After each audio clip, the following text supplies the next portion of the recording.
ಈ ಮಧ್ಯಪ್ರಾಚ್ಯದಲ್ಲಿ ಆಗ್ತಾ ಇರುವಂತಹ ಯುದ್ಧದ ಪರಿಣಾಮ ಜಗತ್ತಿನಾದ್ಯಂತವೂ ಕೂಡ ಆಗ್ತಾ ಇದೆ. ಅದರಲ್ಲೂ ನಮ್ಮ ದೇಶ, ನಮ್ಮ ರಾಜ್ಯ ಹೊರತಾಗಿಲ್ಲ. ಈಗ ಸಿಲಿಂಡರ್ ಸಮಸ್ಯೆ ಉಂಟಾಗಿದೆ. ಕಳೆದ ಹಲವು ದಿನಗಳಿಂದಲೂ ಕೂಡ ರಾಜ್ಯದಲ್ಲಿ ಸಿಲಿಂಡರ್ ಎಮರ್ಜೆನ್ಸಿ ನೋಡ್ತಾ ಇದ್ದೀವಿ. ಈಗ ಹಾಸ್ಟೆಲ್ಗಳಿಗೆ ಸಿಲಿಂಡರ್ ಸಮಸ್ಯೆ ಇಲ್ಲ ಅಂತ ಸರ್ಕಾರ ಏನೋ ಹೇಳ್ತಾ ಇದೆ. ಆದರೆ ವಾಸ್ತವಾಂಶ ಹೇಗಿದೆ ಅಂತಂದ್ರೆ, ಸಿಲಿಂಡರ್ಗಳಿಲ್ಲದೆ ಹಾಸ್ಟೆಲ್ಗಳಲ್ಲಿ ಮೆನುವನ್ನ ಕಟ್ ಮಾಡಲಾಗಿದೆ. ಬಹಳಷ್ಟು ಬದಲಾವಣೆಗಳನ್ನ ಮಾಡಲಾಗಿದೆ. ಮಡಿಕೇರಿಯಲ್ಲಿ ಏಷ್ಯಾನೆಟ್ ಸುವರ್ಣ ನ್ಯೂಸ್ ರಿಯಾಲಿಟಿ ಚೆಕ್ ನಡೆಸಿದಂತಹ ಸಂದರ್ಭದಲ್ಲಿ ಸತ್ಯ ಏನು ಅನ್ನೋದು ಗೊತ್ತಾಗಿದೆ.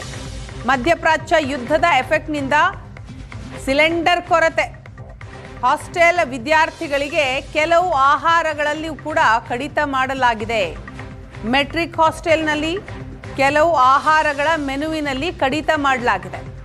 ಚಪಾತಿ ಮತ್ತು ದೋಸೆ ಬೇಯಿಸೋದಕ್ಕೆ ಹೆಚ್ಚಿನ ಗ್ಯಾಸ್ ಅವಶ್ಯಕತೆ ಇರುತ್ತೆ. ಹಾಗಾಗಿ ಸಿಲಿಂಡರ್ ಸಮಸ್ಯೆ ಬಗೆಹರಿಯೋವರೆಗೂ ಚಪಾತಿ ದೋಸೆ ವಿದ್ಯಾರ್ಥಿಗಳಿಗಿಲ್ಲ, ಅದನ್ನು ಕಡಿತ ಮಾಡಲಾಗಿದೆ. ಇಷ್ಟಾದರೂ ಸಮಸ್ಯೆ ಇಲ್ಲ ಅಂತ ಸಮಾಜ ಕಲ್ಯಾಣ ಇಲಾಖೆಯ ಅಧಿಕಾರಿಗಳು ಮಾತ್ರ ಹೇಳ್ತಾನೆ ಇದ್ದಾರೆ. ಈ ಕುರಿತಾಗಿ ಏಷ್ಯಾನೆಟ್ ಸುವರ್ಣ ನ್ಯೂಸ್ ರಿಯಾಲಿಟಿ ಚೆಕ್ ನಡೆಸಿತು. ಆಗ ಆಹಾರ ಕಡಿತ ಪತ್ತೆಯಾಗಿದೆ. ಇದುವರೆಗೂ ಹಾಸ್ಟೆಲ್ಗೆ ನಿತ್ಯ 1 ಸಿಲಿಂಡರ್ ಪೂರೈಕೆ ಆಗ್ತಾ ಇತ್ತು. ಆದರೆ ಈಗ 3 ದಿನಗಳಿಗೆ 1 ಸಿಲಿಂಡರ್ ಪೂರೈಕೆ ಆಗ್ತಾ ಇದೆ. ಅಗತ್ಯದಷ್ಟು ಸಿಲಿಂಡರ್ ಪೂರೈಕೆ ಮಾಡೋದಕ್ಕೆ ಜಿಲ್ಲಾಧಿಕಾರಿ ಹೇಳಿದ್ದಾರೆ. ಆಹಾರ ಮತ್ತು ನಾಗರಿಕ ಸರಬರಾಜು ಇಲಾಖೆಯ ಮೂಲಕ ಸೂಚನೆ ಕೊಡಲಾಗಿದೆ. ಆದರೂ ಅಗತ್ಯದಷ್ಟು ಸಿಲಿಂಡರ್ ಪೂರೈಕೆ ಆಗ್ತಾ ಇಲ್ಲ. ಚಪಾತಿ ಇಲ್ಲ, ದೋಸೆ ಇಲ್ಲ, ಅತಿಯಾಗಿ ಗ್ಯಾಸ್ ಬಳಸುವಂತಹ ಪದಾರ್ಥಗಳಲ್ಲಿ ಕಡಿತ ಮಾಡಲಾಗಿದೆ. ಕೊಲ್ಲಿ ರಾಷ್ಟ್ರಗಳಲ್ಲಿ ನಡೀತಿರುವಂತಹ ಯುದ್ಧದ ಪರಿಣಾಮ ಬಹುಶಃ ಕೇವಲ ಕೈಗಾರಿಕೆಗಳು, ಹೋಟೆಲ್ಗಳು ಅದಷ್ಟೇ ಅಲ್ಲ, ಅದರ ಜೊತೆಗೆ ಹಾಸ್ಟೆಲ್ ಕೂಡ ಆ ಬಿಸಿ ತಟ್ಟಿದೆ ಅಂತಲೇ ಹೇಳ್ಬೋದು. ನೋಡ್ಬೋದು, ಇದು ಕೊಡಗು ಜಿಲ್ಲಾ ಕೇಂದ್ರ ಮಡಿಕೇರಿಯಲ್ಲಿರುವಂತಹ ಸಮಾಜ ಕಲ್ಯಾಣ ಇಲಾಖೆಯ ಪೋಸ್ಟ್ ಮೆಟ್ರಿಕ್ ಮತ್ತು ಪ್ರೀ ಮೆಟ್ರಿಕ್ ಹಾಸ್ಟೆಲ್ ಏನಿದೆ, ಆ ಹಾಸ್ಟೆಲ್ನಲ್ಲಿ ಈಗ ಸಮಸ್ಯೆ ಆಗಿರೋವಂಥದ್ದು. ಸೊ ಅಂದರೆ ಅವರಿಗೆ 3 ದಿನಗಳಿಗೆ 3 ಸಿಲಿಂಡರ್ಗಳು ಬೇಕಂದರೆ ನಿತ್ಯ ಒಂದೊಂದು ಸಿಲಿಂಡ್ರು ಅಡುಗೆಗೆ ಬೇಕಾಗ್ತಾ ಇತ್ತು. ಆದರೆ ಯಾವಾಗ ಕೊಲ್ಲಿ ರಾಷ್ಟ್ರಗಳಲ್ಲಿ ಯುದ್ಧ ಆರಂಭ ಆಗಿ ಆ ನಂತರ ಸಿಲಿಂಡರ್ಗಳ ಸಮಸ್ಯೆ ಆಯಿತು, ಗ್ಯಾಸ್ ಸಮಸ್ಯೆ ಆಯಿತು, ಅವಾಗಿನಿಂದ ಇಲ್ಲೂ ಕೂಡ ಆ ಒಂದು ಸಮಸ್ಯೆ ಎದುರಾಗಿರೋವಂಥದ್ದು.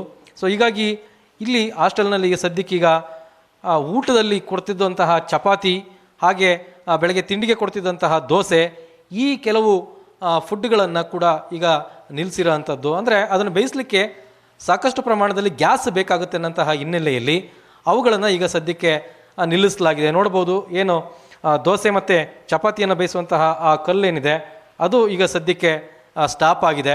ಯಾವುದೇ ರೀತಿಯಾಗಿ ಬಳಸಲಿಕ್ಕೆ ಸಾಧ್ಯ ಆಗ್ತಿಲ್ಲ. ಅಂದರೆ ಅದನ್ನು ಬಿಸಿ ಮಾಡಲಿಕ್ಕೆ ಸಾಕಷ್ಟು ಗ್ಯಾಸ್ ಬೇಕಾಗುತ್ತೆ.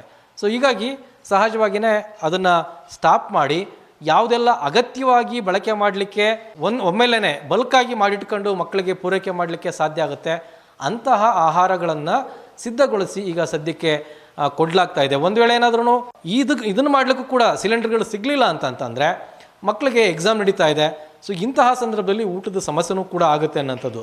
ಸೊ ಸದ್ಯಕ್ಕೆ ಜಿಲ್ಲಾಧಿಕಾರಿ ಅವರು ಸಭೆಗಳನ್ನೆಲ್ಲ ಮಾಡಿ ಈಗಾಗಲೇ ಹಾಸ್ಟೆಲ್ಗಳಿಗೆ, ಆಸ್ಪತ್ರೆಗಳಿಗೆ, ಇಂತಹ ಪ್ರಮುಖವಾದಂತಹ ಸ್ಥಳಗಳಿಗೆ ಯಾವುದೇ ರೀತಿಯಂತಹ ಸಮಸ್ಯೆ ಆಗದ ರೀತಿಯಲ್ಲಿ ಸಂಪೂರ್ಣವಾಗಿ ಸಿಲಿಂಡರ್ಗಳನ್ನು ಪೂರೈಕೆ ಮಾಡಬೇಕು ಅಂತೇಳಿ ಹೇಳಿದ್ರೂ ಸಹ ಸೊ ಜಿಲ್ಲೆಯಲ್ಲಿ ಆ ಮಟ್ಟಕ್ಕೆ ಸಿಲಿಂಡರ್ಗಳನ್ನು ಪೂರೈಕೆ ಮಾಡಲಿಕ್ಕೆ ಸಾಧ್ಯ ಆಗ್ತಾ ಇಲ್ಲ. ಸೊ ನೋಡಬೇಕು, ಸದ್ಯಕ್ಕೆ ಯಾವ ರೀತಿಯಾಗಿ ಮ್ಯಾನೇಜ್ ಮಾಡಲಿಕ್ಕೆ ಸಾಧ್ಯ ಇದೆಯೋ ಆ ರೀತಿ ಮ್ಯಾನೇಜನ್ನು ಮಾಡಿ ಹಾಸ್ಟೆಲ್ಗಳಲ್ಲಿ ಆಹಾರವನ್ನು ಪೂರೈಕೆಯನ್ನು ಮಾಡ್ತಿರೋಂಥದ್ದು ಕೂಡ ಕಾಣುತ್ತೆ. ಒಟ್ಟಿನಲ್ಲಿ ಮಧ್ಯಪ್ರಾಚ್ಯ ದೇಶಗಳಲ್ಲಿ ಆಗ್ತಿರುವಂತಹ ಯುದ್ಧ ಏನಿದೆ ಅದು ಹಾಸ್ಟೆಲ್ಗಳಲ್ಲಿ ಇರುವಂತಹ ವಿದ್ಯಾರ್ಥಿಗಳಿಗೂ ಕೂಡ ಆ ಬಿಸಿ ತಟ್ಟಿದೆ ಅಂತಲೇ ಹೇಳ್ಬೋದು. ಕ್ಯಾಮ್ರಾಮನ್ ಪ್ರದೀಪ್ ಜೊತೆ ರವಿ ಎಸ್ ಹಳ್ಳಿ, ಏಷ್ಯಾನೆಟ್ ಸುವರ್ಣ ನ್ಯೂಸ್, ಕೊಡಗು.